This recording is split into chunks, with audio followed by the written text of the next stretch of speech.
Hello, everybody. Welcome back to my channel. My name is Veronica, and today I'm going to be talking about the differences between book genre and show genre and which one I prefer.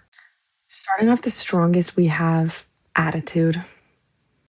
Even if we don't look at specific dialogue changes or even moments between characters in the show, we can clearly see the difference between show genre's attitude and book genre's attitude, not just to being a throne warden, but to every aspect of being a preteen. First of all, we have show genre, who's basically a little ray of sunshine who rarely ever gets angry at anybody or anything. He gets mad at his brother like once per season, and other than that, he's pretty much just okay with everything. Then we have book genre, where the tiniest little thing makes him explode. Kalmar made a small joke when they were trying to find Lily in book one, and Janer grabbed him by the shirt collar and screamed in his face. Poto called Janer's son, and he said, "You're not my dad, and if my dad was here, he would understand. Keep your claws to yourself." Moving on, show Janer and book Janer both find it hard to be the throne warden. One finds it more easy to hide those feelings.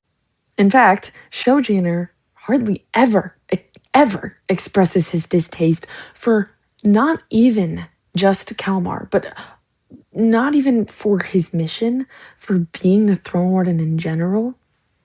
Majority of the times he even talks about how hard it is to be the throne warden. He corrects himself for even thinking about how hard it is. In the season 4 animatic, when Kalmar got beat up at the Durgan Guild, Janer took the initiative himself at 12 years old and said, "I should have been there. I'm joining the Durgan Guild right now." Those are just a few examples of numerous things. Book Janer. I don't want to be the throne warden. I don't want to be a throne warden.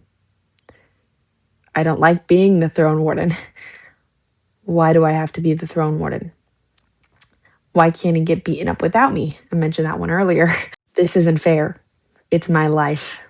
I don't want to follow Janer and Tink around like a nanny for the rest of my life. Yeah. Finally, they made Janer significantly less athletic and much more clumsy and disoriented. But anyways, go to part 2 to see my explanation and reactions.